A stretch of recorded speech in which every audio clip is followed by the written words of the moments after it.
Alrighty, I have my colors out here. Now, the way I'm going to do this, let's say this is the quilt, and I need to put my binding on. I'm going to take this color, and I want it at the top, and then I want this color at the sides and the bottom, so that it'll make it look like that's grass and this is the sky. So I'm going to go ahead and see what I can do about seeing how much I need to go on each one, and then we'll be back and we'll cut this down. But we're going to work on these strips first and see how far they go, and if I need any more, I have more to cut. But we're going to do these first and see what happens.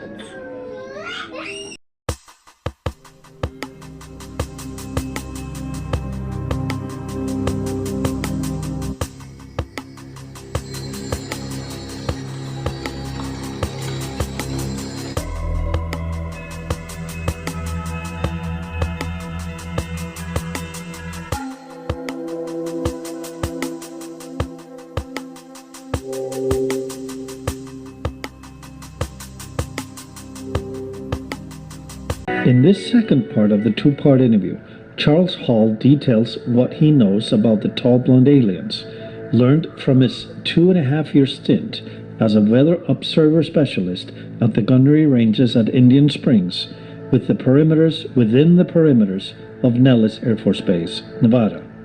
His story is fascinating due to the detailed descriptions of numerous experiences described. For anyone wanting to dig deeper, I highly recommend reading his 5-book series, Millennial Hospitality. It is a fantastic read. Charles's account is without doubt the richest insight available into the alien race at Dreamland.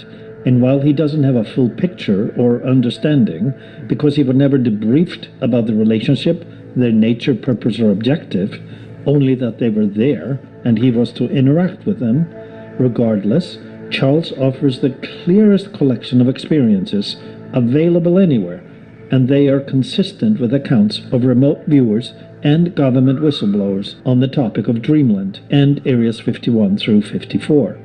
As an example of this is the account of a family losing their child in the thick of the desert, and Charles was credited with helping them find it. He also helped a wounded guide get medical help, and for these acts, Charles became revered by the blonde aliens and trusted. And while he was never allowed to get close to their children or touch them, parents would bring their children to Charles to observe his launching of weather balloons, traveling colorfully through the air as a form of entertainment.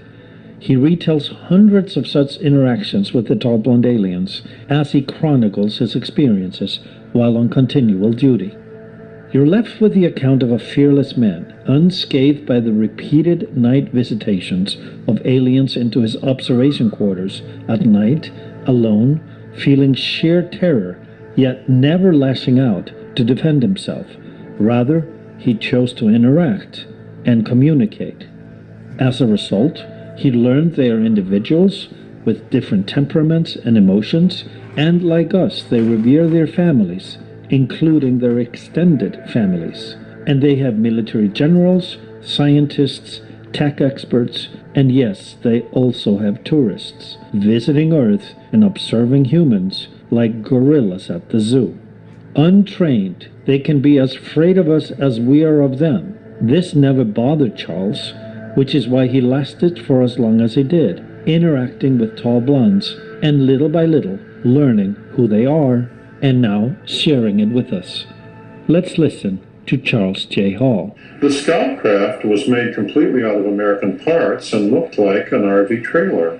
When you went on board, it was ellipsoidal, and the Scoutcraft was white with windows on both sides, and more windows. The door, when you looked at the front of it, when you were standing looking at the front of the Scoutcraft, The door was on that craft was on the right. Since they were all made here, there was a number of different variations in the design, and the windows on that side extended further back than on the left side. There were no windows on the back, none on the top, none on the bottom, and only one door, the one on the right, which opened from the top. And much like a Learjet, or some Learjets, when you went on board, there was a bulkhead about a third of the way back. In front of the bulkhead on all the scout craft, the design was the same. There were 5 seats without seat belts that you just sat in. Those tall whites are not built strong like we are, so the idea of belting themselves in would damage their bodies. There was 2 seats for the pilot and the co-pilot, and 3 other seats in the front. And they weren't very interested in showing me the cockpit area. They said there wasn't much about it that I would understand anyway. On the bulkhead, there was a set of panels. Nowadays, we consider it old hat, switches that don't move like you have in microwave ovens. But in the 60s, that was considered pretty avant-garde, even though I realized that the first motionless switch was actually copyrighted in more or less about 1929, but they weren't in common use. On each switch, there were a set of icons. Now we consider that old hat too, because you buy your car and there's icons. But in the 60s, that was considered pretty avant-garde. The icons were pretty ordinary. One controlled the outside lights, and it looked like the sun. One controlled the inside lights. And so in terms of the icons, there wasn't, or the hieroglyphs on the switches, they weren't very different than, say, hieroglyphs on the Egyptian pyramids or the icons that you see on a modern-day automobile. But behind the bulkhead, there were at least 3 or 4 different designs depending on which model of the scout craft you were looking at. In the RV model, the one that on that day that I was on, what was behind the bulkhead was an ordinary RV. When you went in there and you were looking towards the back, on the right there was a microwave oven, only where the aliens had taken off the mechanical door and put on a different cover with coils around it. And then when they turned on the oven, they first turned on the coils, and the coils put out the standard field and prevented the microwaves from going through that field into the room beyond. So it looked like a little cave where you turn it on and then turn it off, and you didn't have to fiddle with the door, you see. In the back was the latrine, just like in an RV. And the left, they had the seats where you would eat, but also they had hammocks where the children would sleep. And then they had the overhead compartments and a few storage things in the back, although not a great many of them. And then on the bulkhead in the front, they had a mirror and a makeup table where the teacher would put on her stuff. And it was all pretty ordinary. And that was the RV model. My website is millennialhospitality.net, where I have additional information related to my books and the Millennial Hospitality series. The number of tall white aliens at the base varied somewhat depending on how many deep spacecraft were in port. However, as I describe in Book 3, in the chapter entitled The End of Innocence, on one night I saw between 200 and 300 different tall white individuals. There were so many I couldn't count them, lined up along the mountains to the east up along where the ammunition bunker was. On the night that the tall white lady known as Pamela was supposed to finish her final exam to be head of the technology transfer team to go into Livermore. On that night, as I described in my book, she panicked and failed. But in amongst those 200 or 300 tall whites, and that's just an estimate because I couldn't. It was a crowd of people, and I couldn't count them all.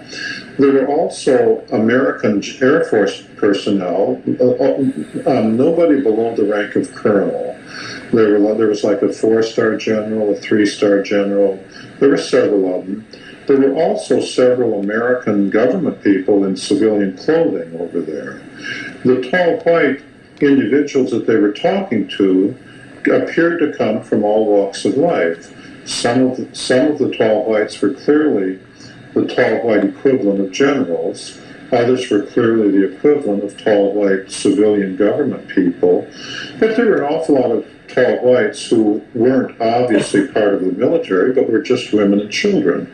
At one point, for example, the tall white lady whose name was the teacher, was standing out in front of the line with a group of children around her and was pointing out the position of the balloon that I had released and where it was in the sky for them to all watch the balloon floating.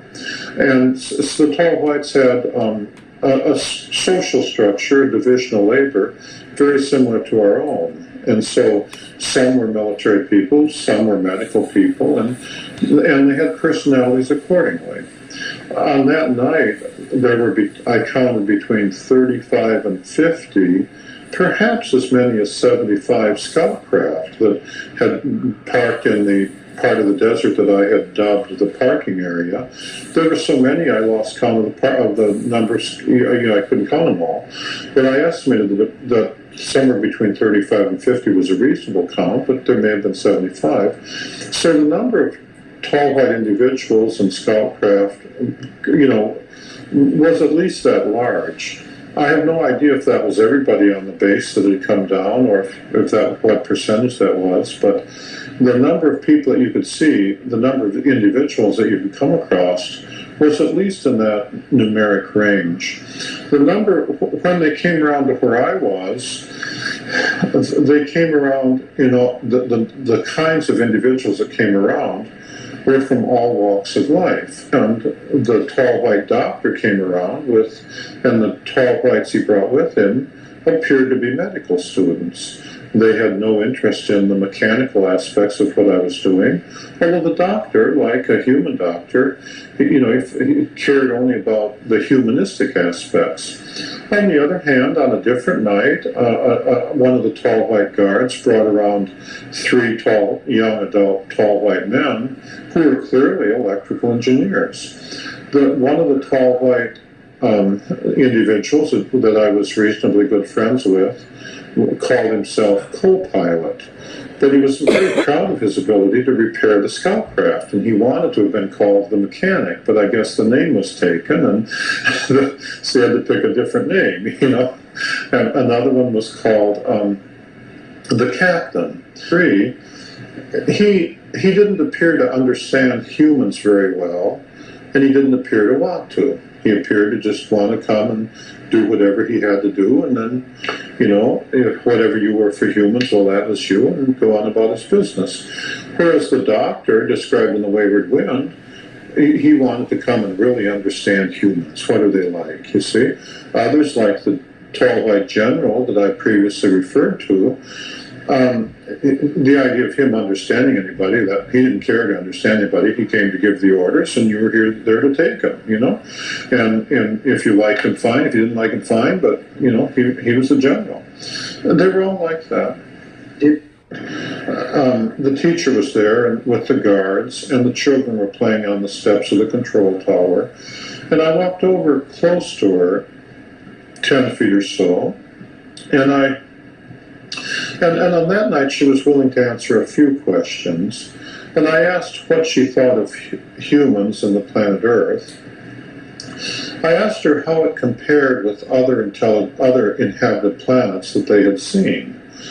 And she said that they considered the Earth to be a cold, desolate wilderness.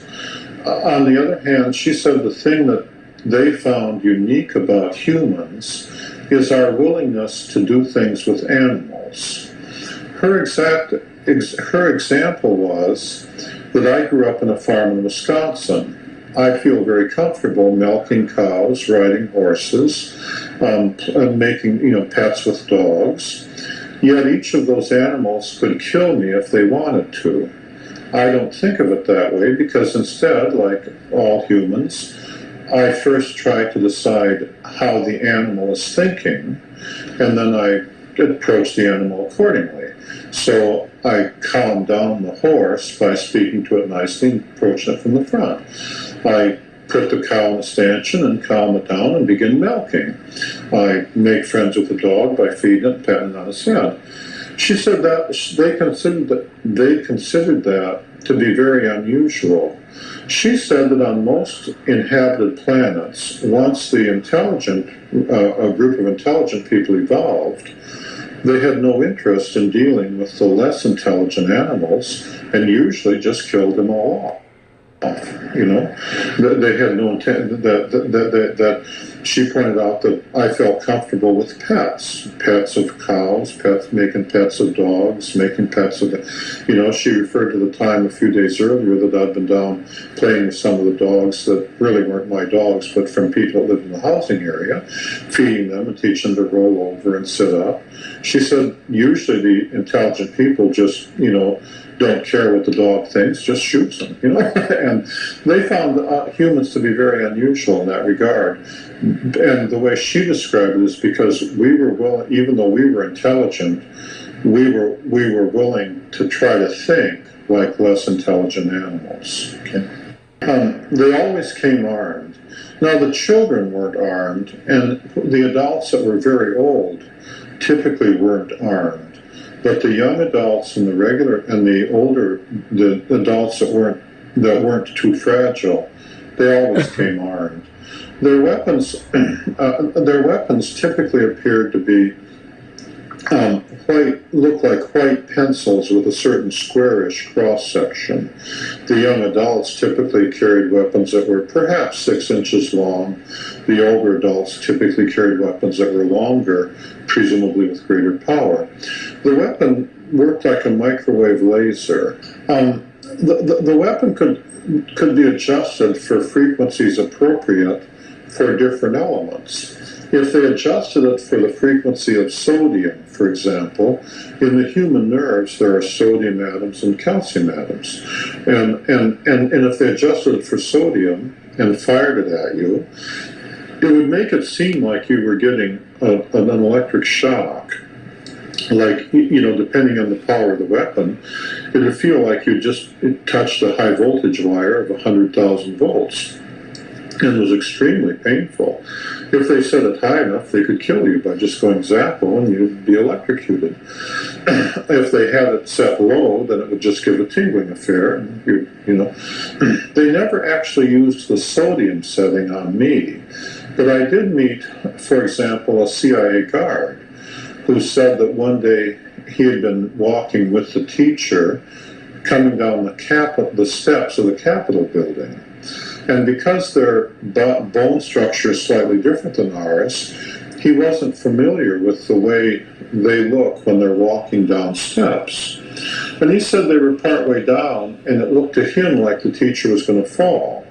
And so without thinking, he reached out and grabbed her by the elbow to steady her. And he said she almost killed him. She jerked the weapon, set it to the sodium setting, and had him down on his knees saying, "You think we're fools? You think we're idiots? You think I'd come here if I couldn't take care of myself?" And she said, you know, it was all he could do to breathe when she used that weapon on him. And he was absolutely terrified of her. You know, she put him through 5 or 10 minutes of, you know, who's giving the orders and who's taking them. You know, and it was nothing but yes man, no man. And they never did that to me, although in addition to the guard, I met a number of guys they had done that to. Another set, if they moved it to the calcium setting, then it was like putting you to sleep or calming you down. So like, if you were standing there and they did it to you, you might not be able to move your feet, but you wouldn't actually feel terrified. They didn't use the calcium setting very often. One of the weapons they could set to hypnotize a person. When they used that setting, they typically liked a clean shot at one of your temples. And what it would do is induce the same as if you were hypnotized. They could turn it on instantaneously and turn it off instantaneously. And it was common to have missing time experiences. One day I was walking from my theodolite stand to the weather shack. It happened a large number of times, but on this day in particular. And it was like 19 or 20 steps from the theodolite stand to my weather shack. And I could clearly remember taking step 12, and I could clearly remember finishing step 14. But in between those two steps, almost 20 minutes went by. It used to annoy me greatly until I'd finally gotten to where I could break through that hypnotism by relaxing and letting your mind wander. And what had happened was, it was one of the early days in '65. Range 4 Harry had brought some new arrivals around, and he had stepped out from the alleyway between my weather shack and the supply shed and had a clean shot at my right temple and hypnotized me as I was taking step 13. And then while I stood there, he brought out the new arrivals and said, "This is Charlie. See, he's got teeth. Open your mouth, Charlie."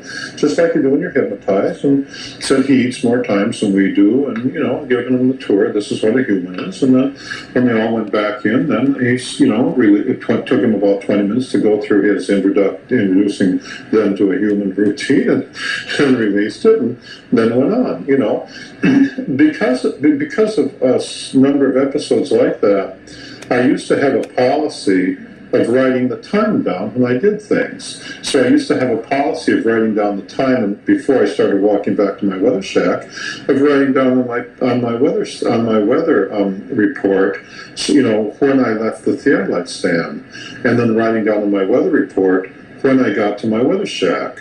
And of course it should only be like a minute or two, you see, and just to see if they'd done that to me, and I didn't remember it because they could do it so quickly. I'll say one more thing about the weapons. They had another setting that I know about, the iodine setting. And if they hit you with the iodine setting, especially in the thyroid area, it would affect the iodine in your blood, and it would alter the chemistry of the blood so that your blood would seep through the arteries, and you'd bleed to death in like 2 minutes. Now, nothing I did was ever classified. Nobody ever gave me a briefing before I went out there. Nobody ever gave me a briefing when I came back. My orders said that nothing I did was ever classified. I was never part of a project. We were never building like airplanes or missiles, so therefore I was never shown any classified drawings or anything like that. Everything I know I had to figure out for myself. There's a good reason for that. The aliens don't handle anger the way humans do. When they become angry, they either go away or they kill you, or humans, we get angry with each other and we fight and then we become good friends. The aliens, at least where humans are concerned, or at least my experiences, aren't like that. They're either pleasant or you're in trouble. If I didn't bring anything off the ranges. I didn't bring any photographs, any documents, any material. I came off only with my memories. There was nothing to debrief me on. The alien mothers, remember, are very proud of their ability to raise their children. If anything I did was classified, that would mean, for example, that after the teacher brought her daughter and her her daughter's playmates around to simply play, then I would have had to have been called in and be debriefed by CIA guards. That would have upset the teacher beyond limit.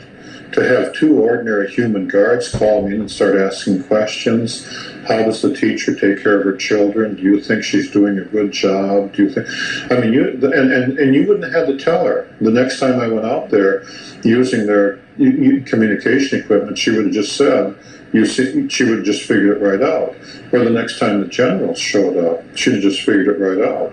Well, remember the experience of that CIA guard on the steps of that he related to me on the steps of the Capitol building.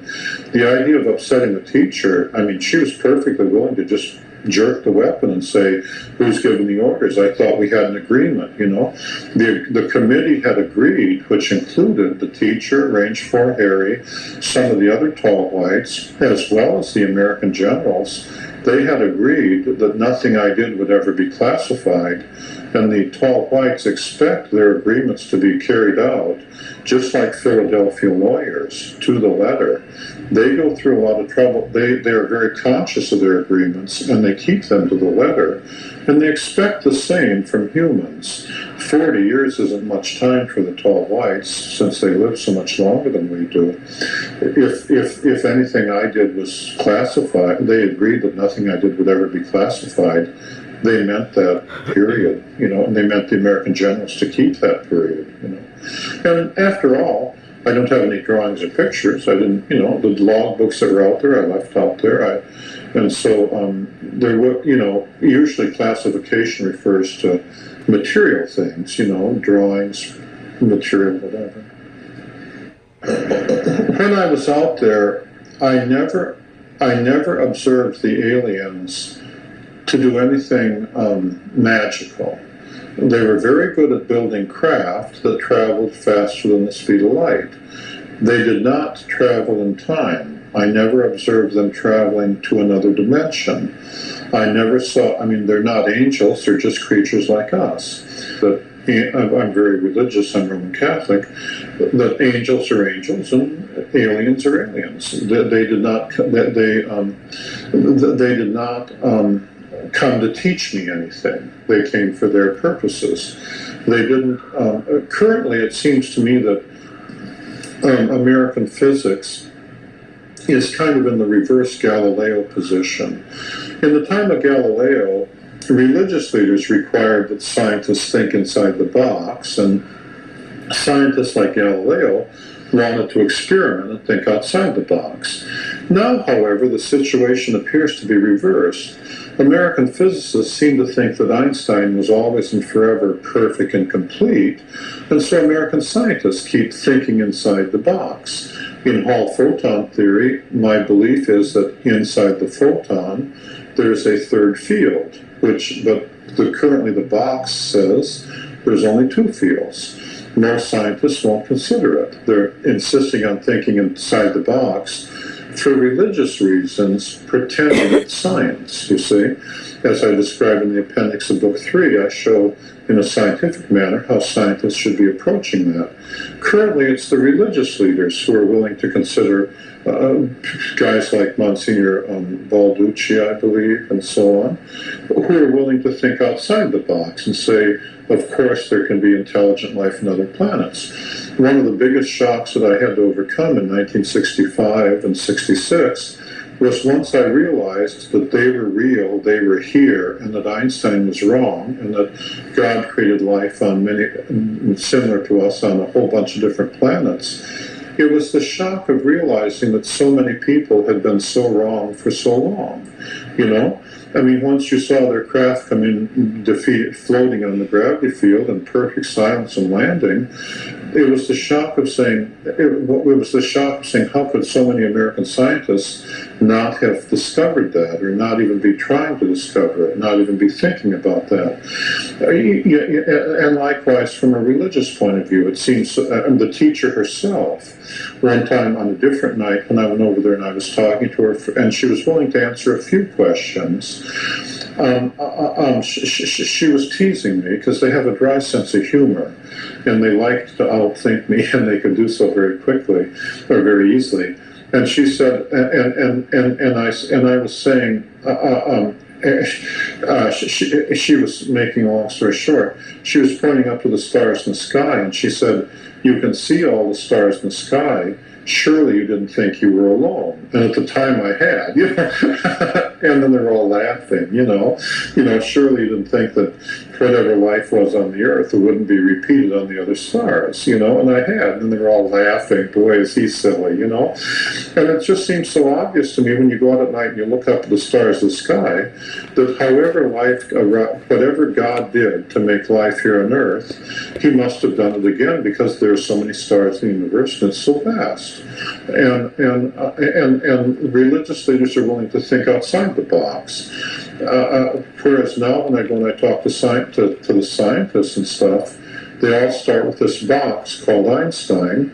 Einstein himself never claimed to be perfect and complete, but all of his followers seem to claim that he was perfect and complete. And I think that's one of my observations is that box they're in. Well, remember when the teacher said that on other planets the intelligent beings typically killed off the animals, she was referring to other planets they'd seen with intelligent life on them, but she didn't elaborate. And the reason is because when they came for their purposes. They didn't come to say, let me tell Charlie everything there is to know about the universe. They didn't care. If they didn't have anything to say, some nights they might just come, not say anything. The kids might play and they might leave, especially the men. If there was no reason for them to actually come and talk when they were close, like that night when there were the 3 electrical engineers there. They wanted to see me start up the electrical generator because that's the same kind of power source the U.S. Air Force had given them for use up on their hangar because it was built by the Air Force. And they wanted to see how I used it as part of their training program, see? Where from their point of view, there's no reason to talk to me about it. They just want to see me do it. So they came and just stood there and watched. And then, eventually Charlie's bright enough to figure out that I should just carry on with my duties, and they would just stand and watch. And then, if there had been a reason for them to say, what does this do? Then they would have said, what does that do? But they didn't come and say, oh, let me tell you about this star, let me tell you about that star, or anything like that. One of the things I had to do is put aside the baggage of Hollywood. We all know how Hollywood thinks things are supposed to go. According to Hollywood, when aliens come, there's supposed to be lights in the sky, and they're supposed to be pretty colored and move fast and have clever formations, and then they're supposed to land over there, and somebody's supposed to come out and do weird things. I really wasn't ready in the 60s for the idea that I would just walk around the corner of my weather shack and there would be a man standing there the day I did at Range 1, and he wasn't human. And he was just standing there looking at me, and what he was doing is guarding the play area where the teacher and the children were playing. And you hadn't seen the craft, you hadn't seen the scout craft, you hadn't seen him come, you hadn't seen him leave. There was no reason for him to say anything, because there's no reason for you to know what he's doing there. He's just guarding the entrance to where the kids and the teacher are playing on that day. And if you feel like standing there and looking at him, well, that's fine with him. If you feel like running away, that's fine with him, because he's not human. He sees it differently, and it took me. He's not human. He sees it differently, and it took me a while. It took me a very long time, several weeks, to get used to the idea that they are the way they are that way because they like themselves being that way, and that's different than the way Hollywood would have us think they were. And of course, one of the biggest shocks is they were so similar to us in so many ways.